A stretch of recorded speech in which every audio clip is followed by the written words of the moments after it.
Ashley's colon detox, the things that the protocol that you have your clients go through to help their colon. Yeah. Well, so I think I call it a detox. So Phil Phails for you. I'll kind of couple this with a little bit what we had talked about earlier is there are lots of cleanses and detox and protocols out there. I mean, there's juice cleanses and there's colon cleanses. The master cleanse. Parasite cleanses. There's master cleanse. There's teas. I mean, you name it, you can find it. You know, there's like what the cabbage and what's that? That was like a cabbage diet or something cleanse. I don't even know. I haven't heard of that one. Yeah. Anyway, so there's lots and lots and lots and lots. And, I am not here to badmouth. I know that people have success on some of those, but that doesn't mean that I don't have opinions. And so I generally, and I've worked alongside people who are like detox and cleanse gurus and have had a lot of success with clients with a lot of these.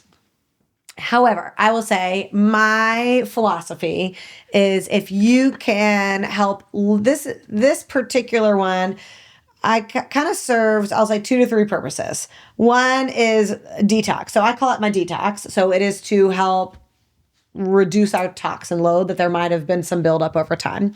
2, it's kind of a glorified elimination diet. So it helps us kind of discover if we are sensitive to some of those key main things.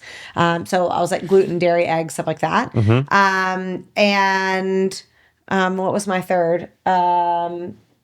Third is to help more of a liver detox. So it help open up your liver pathways.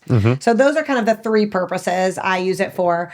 And so oftentimes, let's just say I do have somebody who is trying to lose weight or be healthy. Well, I'll say lose weight. Having somebody trying to lose weight. And let's say they've lost some weight and they have that last 5 pounds that they're still doing everything right and they're kind of stuck on that last 5 pounds. Well, I'm like, well, this might be a really good entrance at the end to see if there's any toxins that are kind of hindering that last little bit, or we just need to open up the liver pathway or something just to help our pathways flow better. Okay.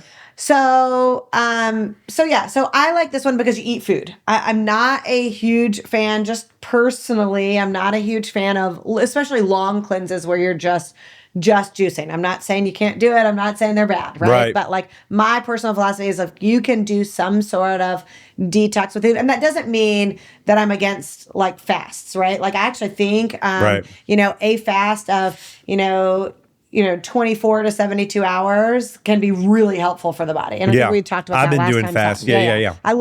But I don't like going over 72 hours. I think it's not as good for the body personally. Yeah, it makes sense.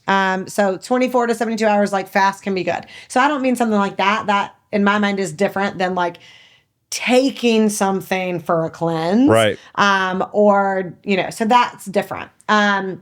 But in terms of taking something, or just, like I said, if you're trying to get rid of toxins, and open up your liver pathways and stuff like that, then I like this one because you eat food. So you eat food during it. I do have a kind of supplement pack that I do that helps support the liver and help support the detoxification pathways. And then there's the diet piece. So it's basically, like I said, it's a glorified elimination diet that you eat uber clean for 2 weeks. So while you're doing these herbs. Duration is 2 weeks. 2 weeks. A fortnight. Yes. 14 days. Yes. And you take these herbs throughout the whole thing. No alcohol, no caffeine. Reasons being, alcohol is a toxin. We're trying to get rid of toxins. Yeah. So we're adding toxin to it. That's not helpful. Caffeine can speed it up, especially since we're utilizing herbs to help speed up the detoxification pathways. We don't want to do it too fast mostly because people will just feel yucky. So if we do it too fast, then caffeine will speed it up. Understandably, it's a speed sort of thing, right? Okay. And so no alcohol, no caffeine. Eating everything organic if you can afford it for 2 weeks. Everything organic, just super lowering pesticide and toxin load. Yep. Homemade everything. We don't eat out. If you can help it. You're going Michael Pollan. Yeah. Full on Michael Pollan. I remember getting his little book. It was there needs to be less than 5 ingredients. Yep. You need to be able to pronounce them all. Yeah. They should be in your kitchen. Yeah. Right. And so during this detox, nothing out of a package, right? yeah. You're eating whatever. Whole fruits and vegetables. Chicken and broccoli and, whatever. Potatoes or whatever. No processed food is what it sounds like. Nothing processed, whole foods, and you're making it. So during the 2 weeks, you can do anything for 2 weeks. You can. Yeah, 2 weeks. And then so there's all that. And then I take out highly reactive foods. So even if you're like, oh, I totally tolerate eggs, we're going to cut it out. You take out eggs? So we take out eggs. Dairy, gluten, shellfish, pork, soy. You take out pork and soy. Yeah. So pork can be harder for the body to digest. So we're trying to help out the whole intestine process here. Shellfish is another one that people can be sensitive to. Soy, gluten, dairy, eggs are other just highly sensitive foods. And then I typically don't have to, depends on people's goals, but I typically, I have a lot of clients who are trying to lose some weight. So I also take out high glycemic food. So we, take out really high sugar fruits. Nothing out of a can because of toxins out of can. So no fresh juice, everything. No juice. And I actually take out nuts and seeds during the first week. We take out actually all grains during the first week. So and I typically take out animal proteins through the first week. So the first week you can do fish and beans for your protein. Anyway, it's real specific. I have it all laid out of approved and unapproved foods. Dang. And then we introduce certain foods along the way. And then at the end, then we one by one introduce those highly sensitive foods. And sometimes people have been eating eggs every day of their life. They do this cleanse and then they eat eggs and they're like, oh my gosh, I'm having massive headaches. I'm bloated. I'm all these things. Well, because they're so clean, then you reintroduce it. Your body's ready to give you an indicator. For sure. And that doesn't always mean that they will never be able to have eggs again. It might be they have a gut imbalance. So it might mean we need to do a GI map. It might mean we just need to heal that gut barrier. And so then they're sensitive, we pull it back out, and then we work on that gut barrier and seeing if we can heal the gut to see if they can reintroduce it. Is gut barrier synonymous with mucosal layer? Yes, for this purpose, yes. There's more than just the mucosal layer. Correct. But yeah. The mucosal layer is a piece of it. The cell junctions are a piece of it. But I think of gut barrier as being all of that as a whole. Okay. So yeah. The wall protection of protecting the inside from the outside. Okay. Yeah. And then what else is in a part of the detox? That's mostly it. We introduce foods there's as herbs? we go. Yeah, so there are herbs that help support, milk thistle is one of them. There's several. It's a bunch of herbs that help support the detoxification. Tons and tons and tons of water. I have people make sure if they can do massages and saunas and stuff to help skin flush scraping out. and stuff. Yeah, if you can do dry brushing cupping, and anything that can help. Yeah. Anything that help detox the body, lymphatic massages and And the process there's 2 weeks for this dietary thing, but then after those 2 weeks, there's probably another cycle where they are reintroducing things and you wouldn't want to reintroduce everything all at once, right? Correct.